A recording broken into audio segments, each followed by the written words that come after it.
Peregian Mouse by Pit Viper YT. Peregian, the brave mouse, was always ready to fight against the rats in the Great Trinity War. The conflict was harsh, and the Rat King, Anyx, was winning due to the rats' numerous battalions. The mice had some advantages, like clothespin grenades and toy model planes, but they were not enough to defeat the rats. Peregian's father encouraged him to fight for the mice, but Peregian was hesitant. Instead, he listened to Tom, one of his many friends. Then, their home shook violently, and Peregian was terrified. He quickly hid under a table, hoping it was not the invading rats outside his front door.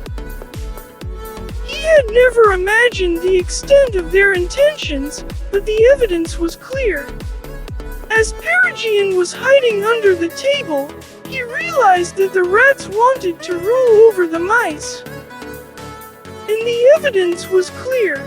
Just as he was pondering over this thought, the door burst open, and it was the mice forces searching for survivors from a rat bomb that had been dropped miles away.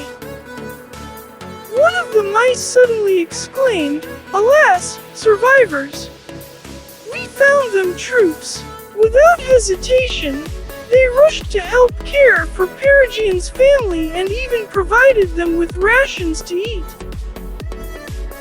With renewed hope and gratitude, the group set off once again, this time with Peregian in tow, determined to find any other survivors in need of their help.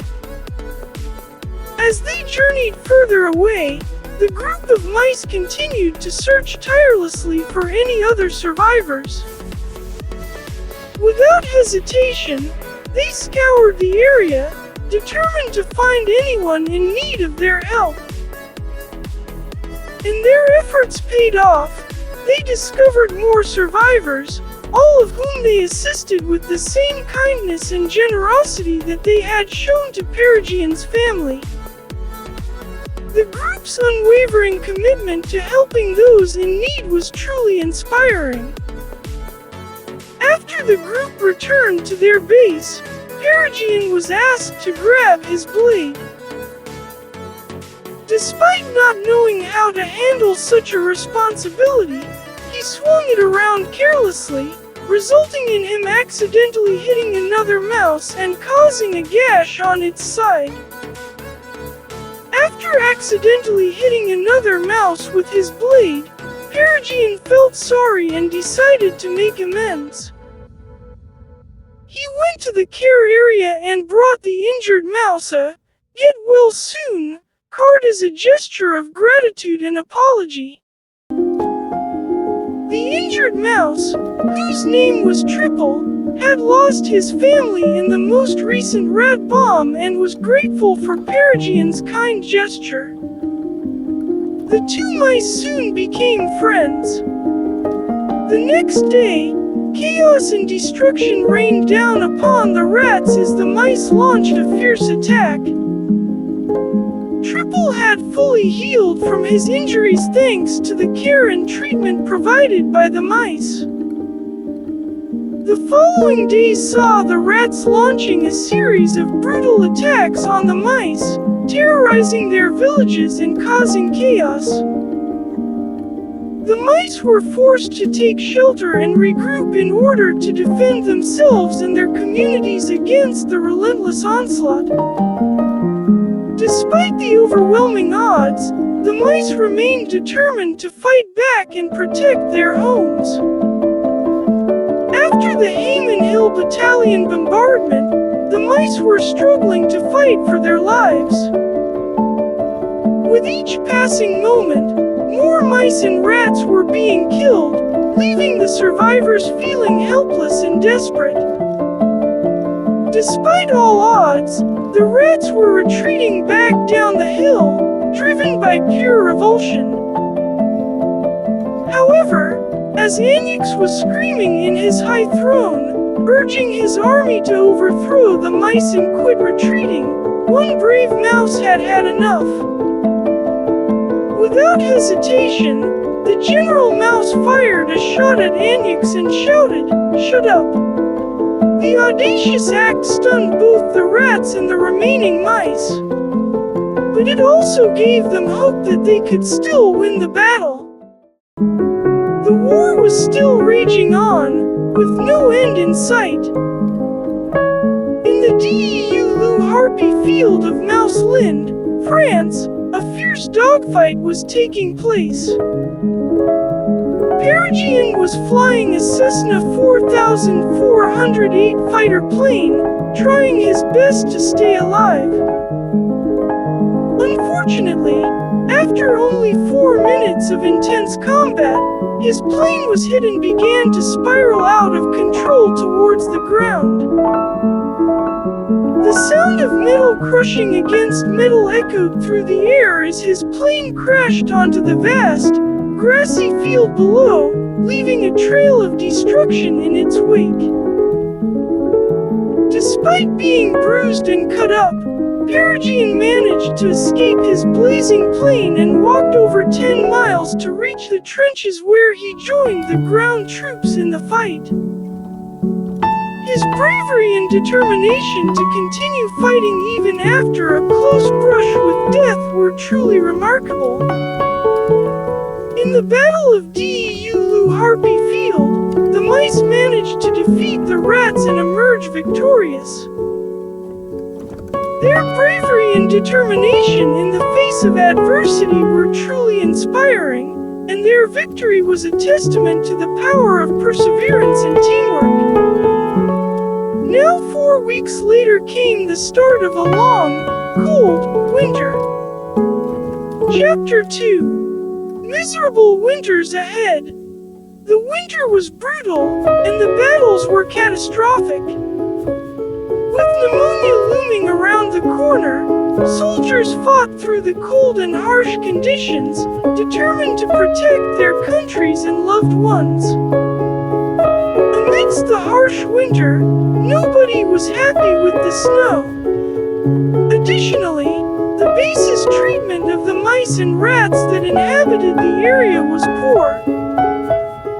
Many of the parents of these small creatures had perished in the cold, leaving the young ones to fend for themselves.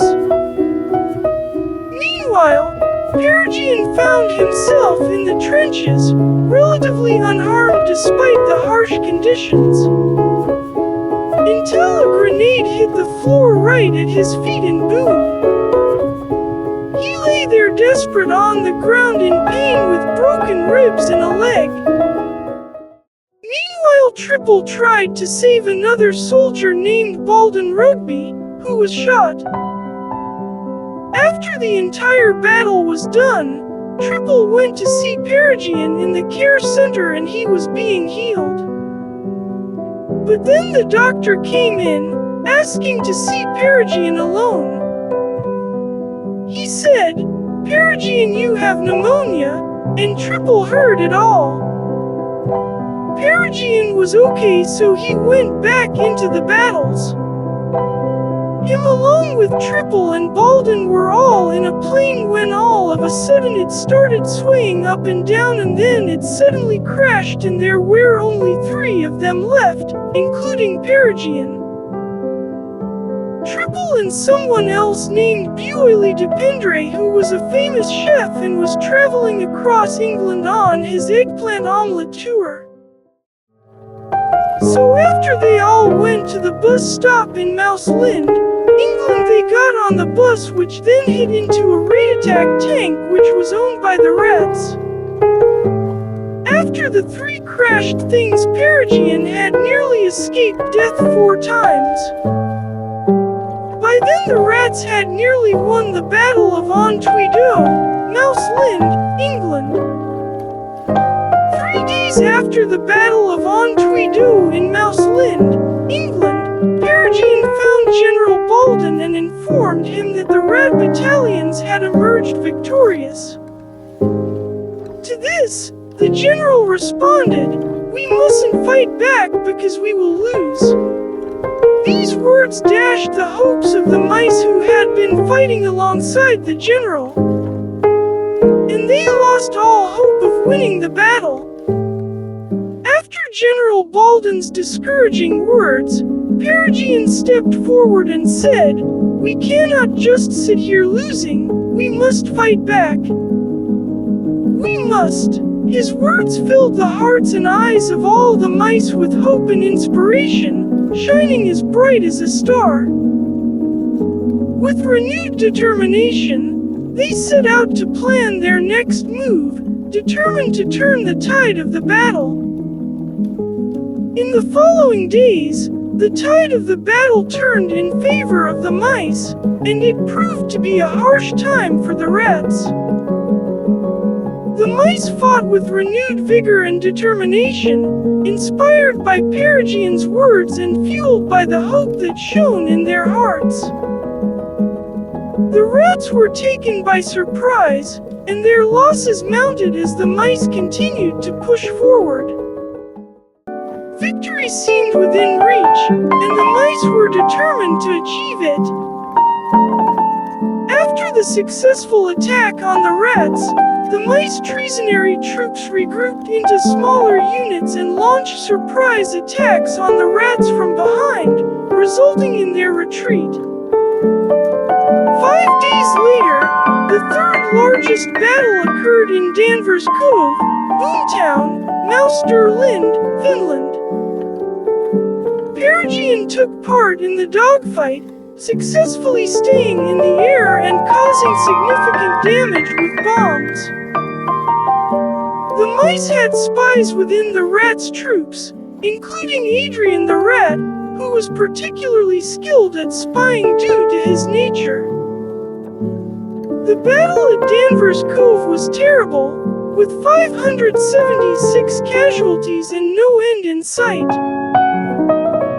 The war continued for another 17 days until the Battle of Beetlemoot, Mouseland, France, which ultimately ended the base for the Trinity. Chapter 3. The Ending of the Trinity.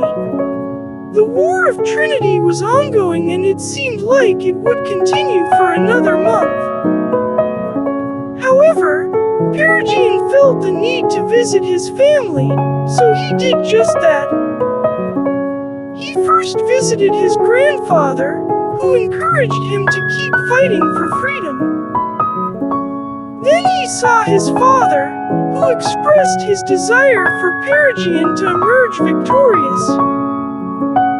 After spending time with his family, Peregrine returned to base camp where he caught up with Triple. They talked for a while before Peregrine had to leave for a tank bombardment. As the fourth tank in line, he participated in a battle that left the enemy rats devastated and forced them to retreat. Anyx expressed his frustration at losing to a group of peasants. Eventually, Anyx went bonkers and died at the endpoint of being only 56. Triple and Peregrine made a round-table group called the 13 Colonies. Grandpa Protrude lived to tell another day, and Buoy de Pendre saved 234 people with his medicine omelet.